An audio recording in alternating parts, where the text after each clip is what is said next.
Hello, and welcome to this week's Bible study. I'm Damaja. For those of you who are watching on YouTube, maybe also on Facebook, but mostly YouTube, if you wouldn't mind, I'd like to start with a quick breathing exercise with everyone. So we just like to do 3 deep breaths. So we're gonna do that now. So deep breath in. Deep breath out.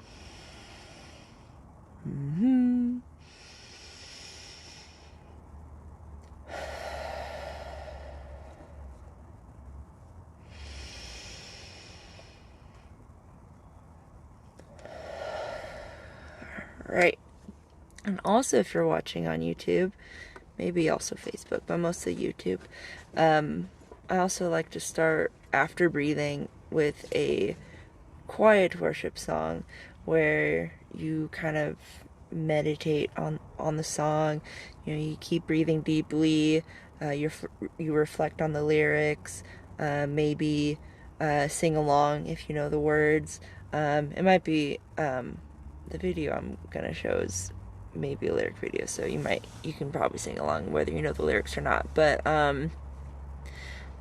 because I can't play the music here for obvious copyright reasons, what I do instead is I link in the description. It's gonna be the first thing you see. It's gonna be quiet worship, and then later there's gonna be a loud worship song. We'll get into that later, but for right now, if you wouldn't mind clicking on the quiet worship song and listening to that, and then when you're done, then you can come back here and finish the rest of the video. And you can do that right now. And you're back. I hope you enjoyed that song. It's by Hillsong, so it's pretty basic, but it's nice. Yeah.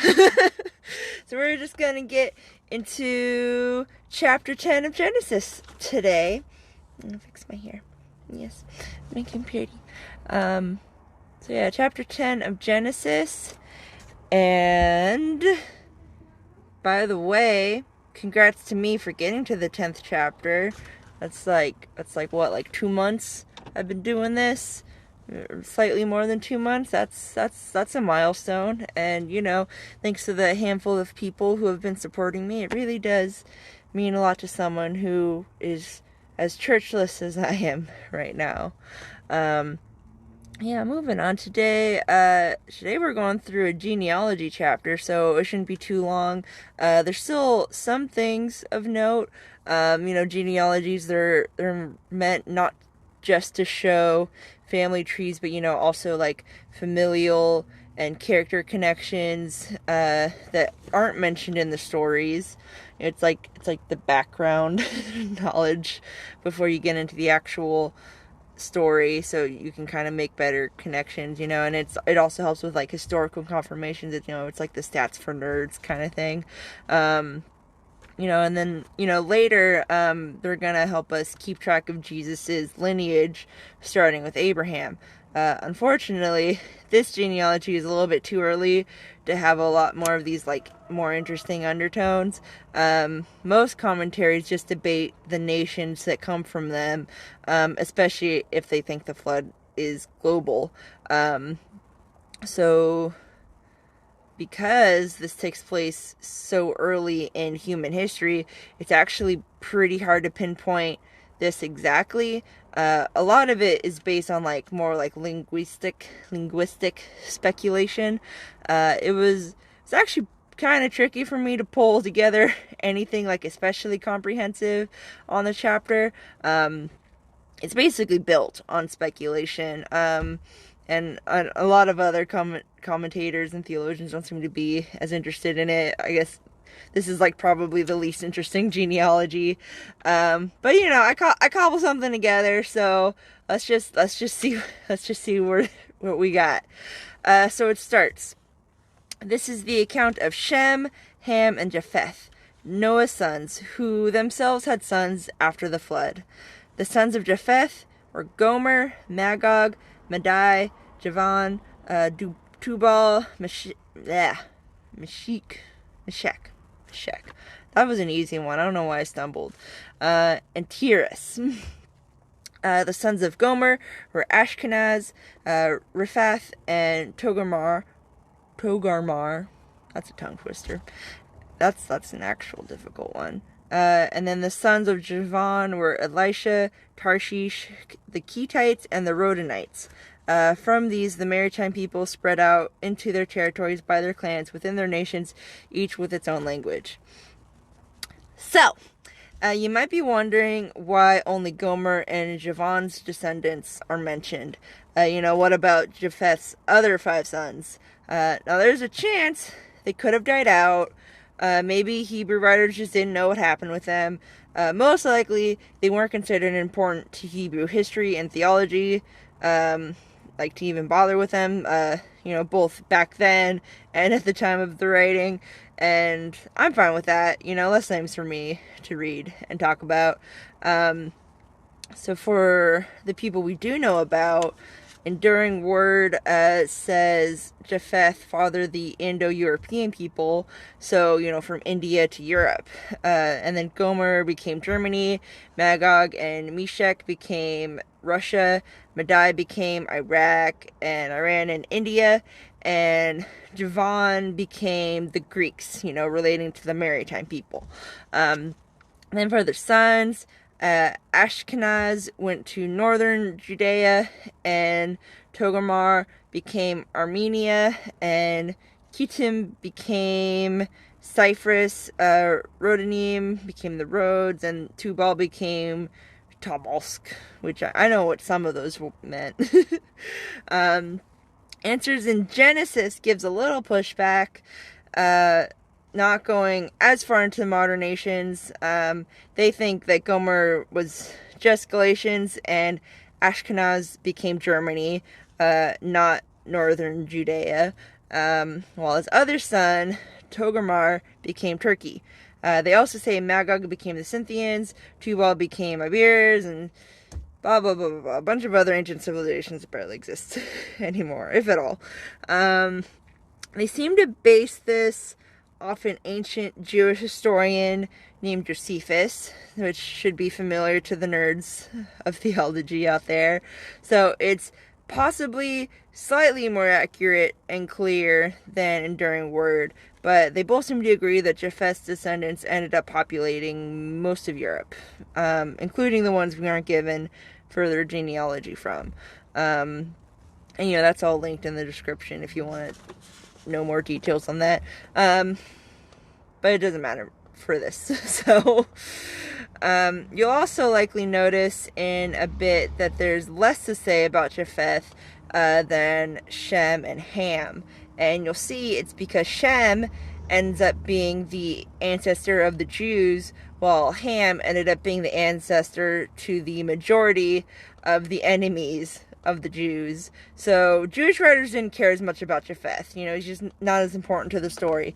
They wrote about him first, either because he was the oldest or just to get him out of the way, having the least to do with Israel at the time. But considering Japheth fathered most of Europe, including Greeks and Romans, I wouldn't worry too much about this lack of attention. He gets it back eventually. So yeah, moving on to the sons of Ham, who were Cush, Egypt, also known as Mizraim. Why do I feel like I said that wrong? Mizraim. That feels better. Also Put and Canaan. I don't think I need to explain where Egypt and Canaan's descendants ended up. Put doesn't really get mentioned after this, probably because he's also not important, but, similar to Japheth's sons. But enduring word thinks his descendants became Libya eventually, so that's good for him. So moving on to sons of Cush, we got Seba, Havilah, Sabta, Raama, and Sabteka. And according to enduring word, Cush's these descendants kind of split between Babylon and Ethiopia. The the sons of Raama were Sheba, pretty sure that it's that Sheba, and Dedan, yeah. And I don't know who that is. I'm sure there's somebody who knows who that is, but I do not, and I don't really care to look into that further. Cush, I'm going to just move on. Cush was the father of Nimrod, who became a mighty warrior on the earth. He was a mighty hunter before the Lord. That is why it is said, like Nimrod, a mighty hunter before the Lord. The first centers of his kingdom were Babylon, Uruk, Akkad, and Calneh in Shinar. Yeah. From that land, he went to Assyria, where he built Nineveh, Rehoboth, Ir, Calah, and Rezin, which is between Nineveh and Calah, which is a great city. Fun fact, Nimrod means rebel, because he would lead humanity into the first major rebellion against God. Aided by demons, probably. I'm pretty sure I heard that somewhere. So that's fun. Previous rebellions, they were more like individual crimes of passion. You got Adam and Eve eating a fruit that they thought looked good. You got Cain,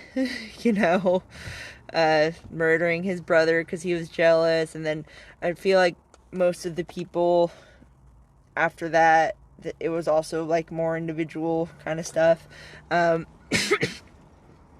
So for the most part, it was just all individual. But this was like the first organized, like, fuck you to God.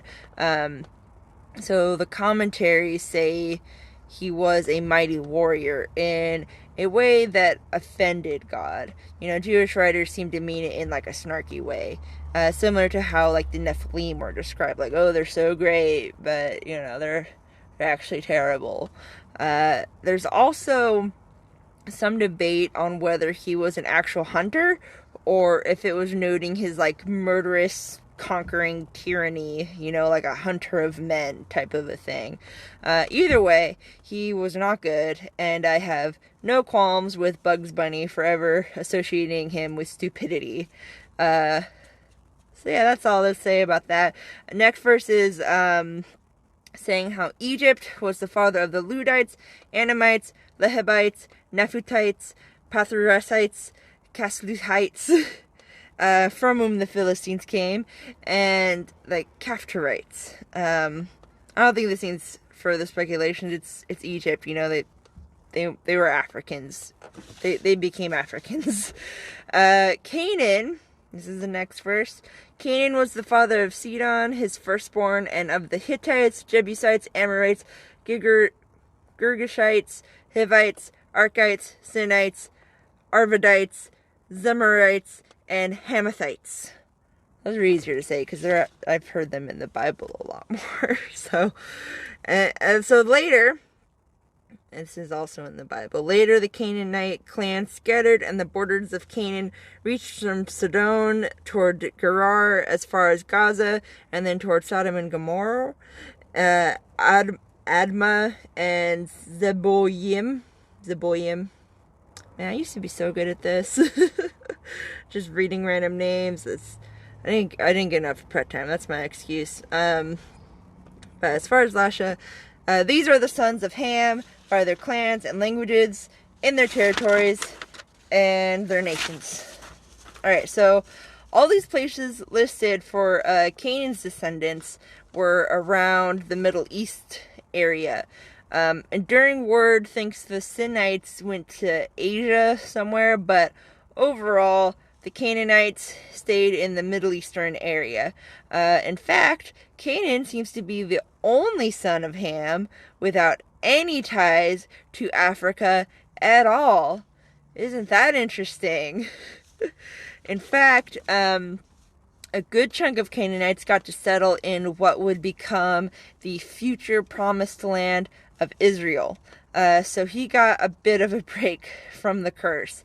In fact, this is actually another good illustration how cursed or like otherwise bad people end up living quite successful and good lives. Maybe it's a mercy from God, letting them have their, moment in the sun before, being, crushed for all eternity. The first shall be last. Everyone gets a chance of some version of glory. It's just like a nice thing to do for everyone. But, then again, there's definitely people who just have not been happy in their entire lives ever. So maybe that's not it. But, consider also, these people compromised a lot of moral ground to get where they are, and yay, they got where they wanted to go. But, it was at the cost of their eternal souls. We often associate someone's outside circumstances and appearances with, their goodness. We put, a moral value to it. It's God's, reward or punishment, depending. The more successful you are, the more, God is reward you. And, the less successful, God's punishing you, kind of a thing. But God knows real rewards and punishments take place inside. That is where peace can be given and taken. No matter how much material wealth you have, without peace, you don't have much. Perhaps this is a way for God to challenge our worldview. Do we believe what society tells us, that someone's goodness and importance is directly correlated to their financial success and notoriety? Or do we believe God in 1 Samuel 16:7 when he says he looks only at the heart of someone to judge a character? Do we believe when he says that it is your belief alone that will get you into the kingdom of heaven? Do you recognize not your outward victories that you got for yourself, but the inward victory that Jesus won for you? God doesn't always punish or correct immediately upon a sin action either. He'll generally wait until correcting you fulfills some other use that helps expand and strengthen his kingdom, which is what will happen with the Canaanites when the Israelites move in. It's a very efficient system. But even so, there's also times when it seems like someone truly evil never gets their comeuppance, but the rest, I didn't say that right, but rest assured, they will, if not in this life, surely in the next one. And this isn't to say that you shouldn't try to be rich and famous, I'm doing that. But, just be careful how you do it, and don't focus so much on the luck of others in this life. Focus on your own life. Jealousy and revenge are for God. The only thing you should be doing or focusing on is trusting that God is running the universe with perfect judgment. Because you don't know anything. He only knows things. Moving on. Next verse is, sons were also born to Shem, whose older brother was Japheth. Shem was the ancestor of all the sons of Eber. The sons of Shem were Elam, Asher, Arphaxad, Lud, and Aram. Now, you'll notice I didn't say Eber when I said sons of Shem, but Shem was the ancestor of all this. Okay, yeah, no, never mind. That doesn't need explanation. Enduring word thinks Elam became Persia, Asher became the Assyrians, Lud became Lydians in Western Asia, and Aram became Syrians. But slightly more important, that makes more sense. Shem is noted as Japheth's older brother, which is interesting since the same isn't done for Ham, who is also his brother. Likely, it was to throw a bone to the stereotypically neglected oldest brother, but it could also be a note of solidarity to the future. Japheth fathers a good chunk of Gentiles who don't get destroyed by the Israelite crusades later on. Despite also being blessed by Noah, only one of the two could end up being the father to the chosen people, and it just ended up being Shem. It could be because, God is trying to like exemplify the last will be first, and God doesn't base his inheritances on like just simple seniority. More likely though, it was because Shem just happened to have a more faithful line, unlike those heathen Europeans that Japheth produced. But regardless, Japheth's ancestors get relatively excluded from God's blessing during the Old Testament. However, after Jesus, Shem and Japheth, and even Ham's descendants, the ones that still exist, will share in the blessing and be reunited in the church. Excuse me. They'll be reunited in the church, if you missed that, if they so choose. And, technically, even though Shem's ancestors were the chosen people in the Bible, it'll be Japheth's ancestors who take over afterwards. So, it balances out. Next verse, the sons of Aram. The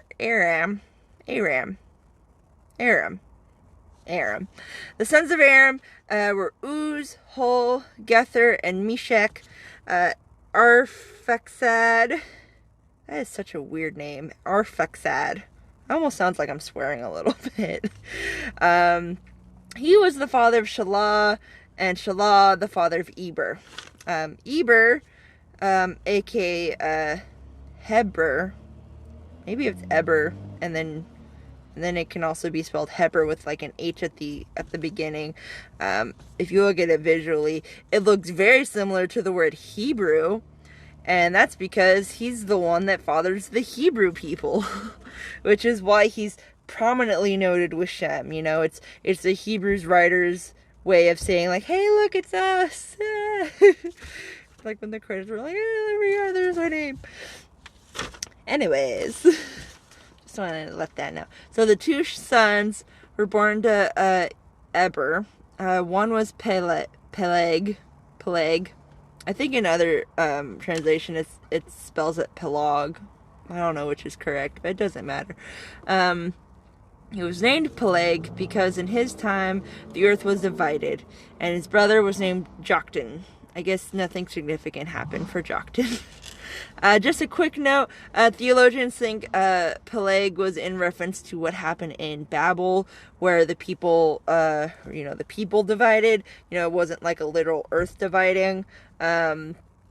It could have also been when Noah divided the land for his descendants, the inheritance, as you do when you're about to die. You're like, okay, these are where all the people are going to go after I die. Though that part isn't really mentioned specifically in the Bible, and at least not in a significant way. So I think it's got more to do with what happened in Babel. Hebrew writers just tend to only note significant things, so that's like my gut reaction.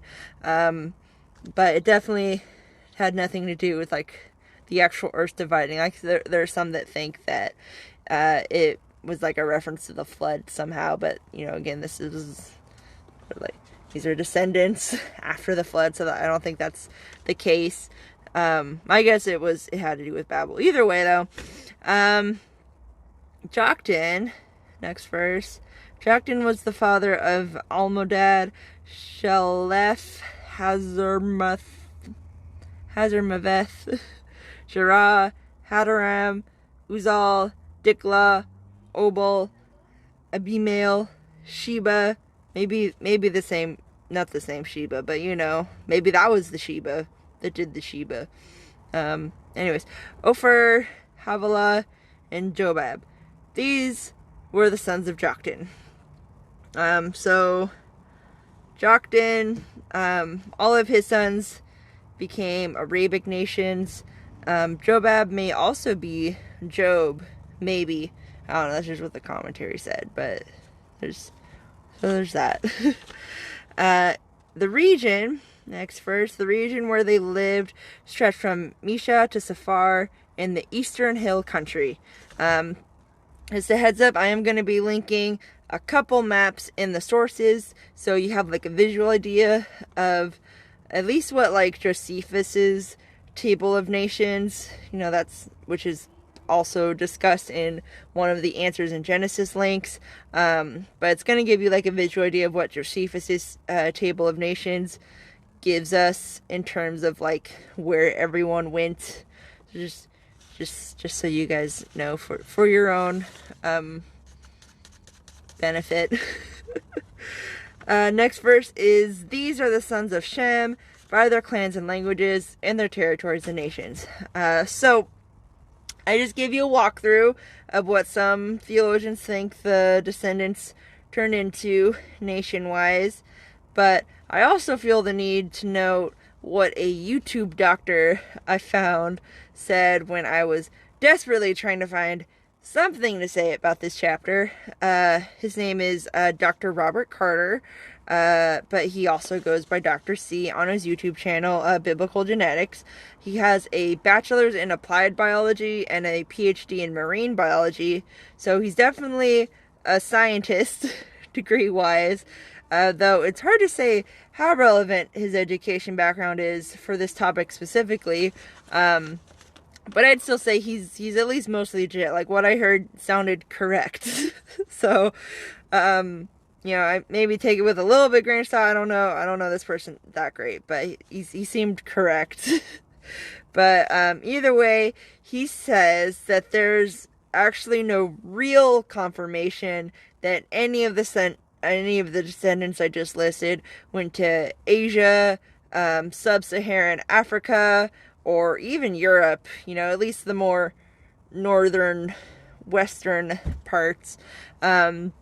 He is a global flood theorist, so he does think that they probably migrated later, but there's just no conclusive records on who went where. Only like hints and assumptions, you know, like I said, like linguistic, like, oh, that word kind of looks like this word, this kind of looks similar, this is kind of where they went, so maybe they just kept going a little bit afterwards.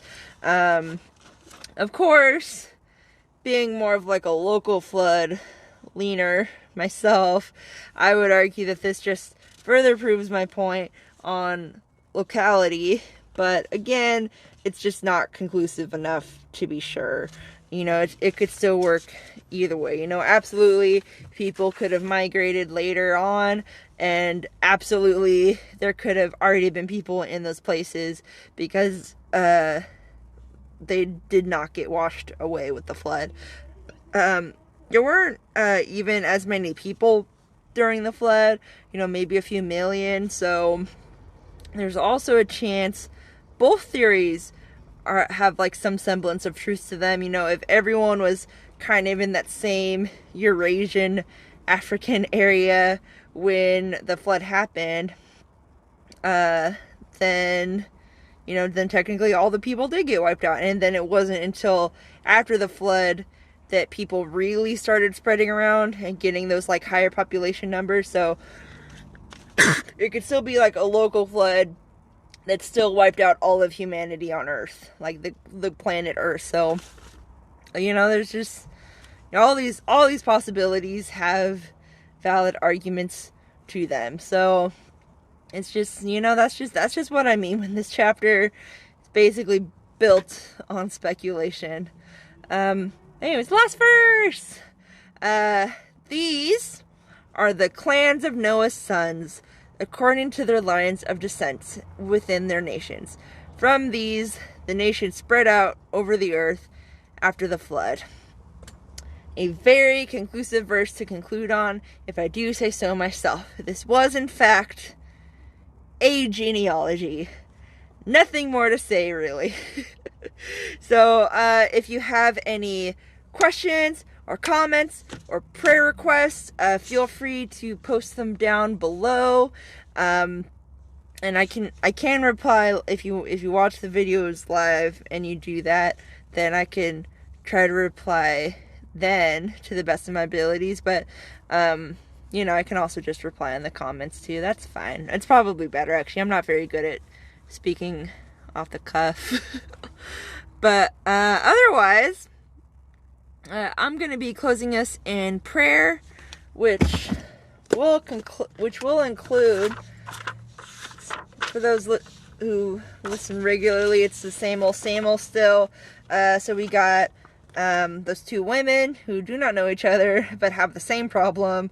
They are psychologically and physically broken in one way or the other. I also have my dad who needs help with his marriage. I have like some family members in Oregon who, I'm pretty sure their stomach flu is gone. So I'm just going to start praying for their church because they also are in charge of a church. So that's fun. And then I also would like to pray for my mother who is looking for a church home and also a job.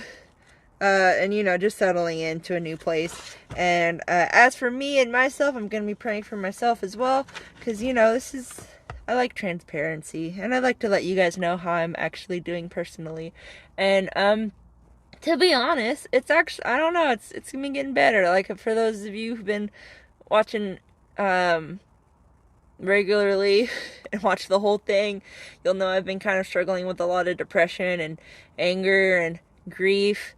But I feel like God's kind of been showing me like, hey, you're not alone and it's gonna be fine and you're gonna get through this, and I know it sucks, but it's all temporary. Like this too shall pass. So I'm actually gonna do a grateful prayer for myself for the first time ever. So that's fun. I like it when I get to do those. It'll be the first one I ever do. Isn't that great? Like, oh my God, we're making history. So if you are one of the people that I have listed and you have like an update, please let me know in the comments, because I'm getting kind of tired of praying for the same old stuff, but I'll keep doing it if that's what it is. But I mean, there's like been no change. Come on. But for now, this is what I got. So I'm just gonna do that now, because nobody's watching this live. So I'm just gonna do the prayer now. I hate my laugh. Anyways, dear God, thank you for bringing us all here today. Thank you for everyone, for getting the people who are watching this video to watch this video. Help them feel that I appreciate them, because I do. I'd like to pray for those two women who have those physical and mental illnesses. Try to keep them from getting discouraged and just keep their sights set on you. Try to reveal ways out as needed. But, for the most part, just like keep them from being discouraged with your love and care. I'd also like to pray for, what the heck, I'll pray for both of my parents simultaneously. Actually, no, I shouldn't, because they have different problems. I'm going to pray for my dad, because he needs some marriage guidance from you. He doesn't know where to go with it. He did get a chance to have some quality time, so thank you for that.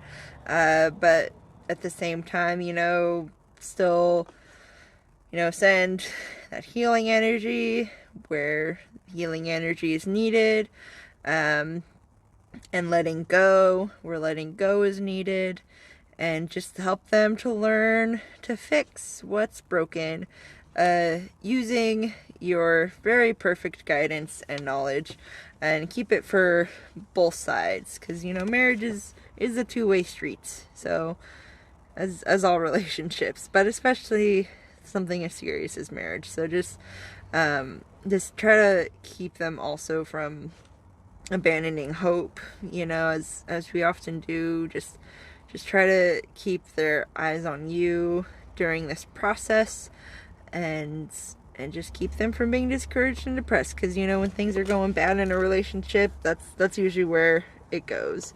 I'd also like to pray for my mother, help her to guide her for a good church. It sounded like she kind of maybe might know one that she could go to, so if that's the one you want her to go to that one. But I also pray for her trying to find a job in Hawaii, which is a very difficult thing apparently.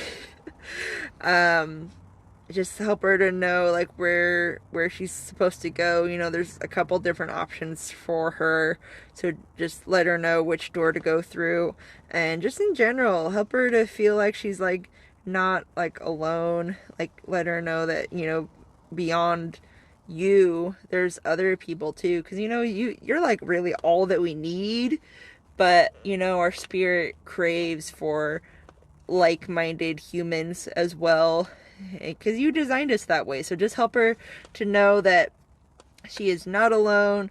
I am here. I'm at least here, and she's got other family members too, and you know she's also going to get through this, you know, in the same way that you helped me kind of get through all my various depressions, you know, help her get through hers as well. And you know, as speaking of myself, I'd also like to thank you for helping me get through that depression, giving me that bit of hope. I don't know how long it's gonna last. Depression never seems to really leave me fully, and you know, the same with my anger especially. Oh my god, I'm such an angry person. But thank you for the hope, you know, thank you for doing everything that you can to guide me through it, and never like abandoning me through all that. Even when I didn't feel like you were there, you were, and you were just letting me feel my feels, and I appreciate that. But you know, I know that it's not going to be over completely, so just keep staying with me, you know, through it. Help me to give up things that I need to give up. You know, I feel like a lot of my mental health issues, they're things that I want to get rid of, but every time I try, it's just like attached to my hands with glue. So every time I try to give it to you, it bounces right back. And I honestly, practically speaking, I don't even really know how to become a good, loving Christian. So so, you know, just, I don't know, just like keep on me, I guess. But, you know, in the meantime, thank you for this moment of peace that you've given me. And I just pray that everyone else can also feel that peace. You know, maybe when I feel peaceful, other people can feel peaceful. You know, it's like an infectious peaceful. Yeah, that's what I'm trying to say. Make my peacefulness, peace of mind, infectious to other people as well. And just help me to spread that peace, you know. And it's not even my peace, it's your peace that you have gifted me. So help me to gift that peace to other people, because it's not really what's happening on the outside, you know. It definitely affects our moods, but it's really what's on the inside, you know. Like everything that I've been depressed and angry about, it is not gone away. Everything is still the same, but I feel that you've given me a peace of mind for that. And I just pray that I can help other people feel that same peace as well, you know, whenever we can. I know it's always going to go back and forth, but we can have that trust that it's going to come back when it's gone. And that is the most important thing. That it's going to come back, and at some point it's going to be there forever. And that's what our hope is in. That's what our trust is in. It's all in you, and it's all it's all about you. So thank you for this wonderful relationship, and in Jesus' name, amen. Okay, that's all. Thank you for coming to the Bible study. As always, I like to close with a loud worship song, but you know, obviously I can't play that here for copyright reasons. So if you're on Facebook, you know, just scroll up or down. Facebook keeps changing, which it is. I think it's they base it off relevance, which is, you know, whatever. But you know, find the quiet worship song and follow the link that is there, because probably it's going to get muted. If you're watching on YouTube, in the description there's going to be a link for a loud worship. Follow that link and listen to that song, and that is how we will end. And you know, for people watching on YouTube, I highly recommend when you're listening to the loud worship, the point is to, like, you're not meditating on this. You're, like, moving, you're dancing, you know, get those endorphins up. You know, it's supposed to be like a hype song. So treat it as such. But yeah, so that's the end of the Bible study. I have got some acid reflux. And I will see you guys next week, probably. Okay, bye.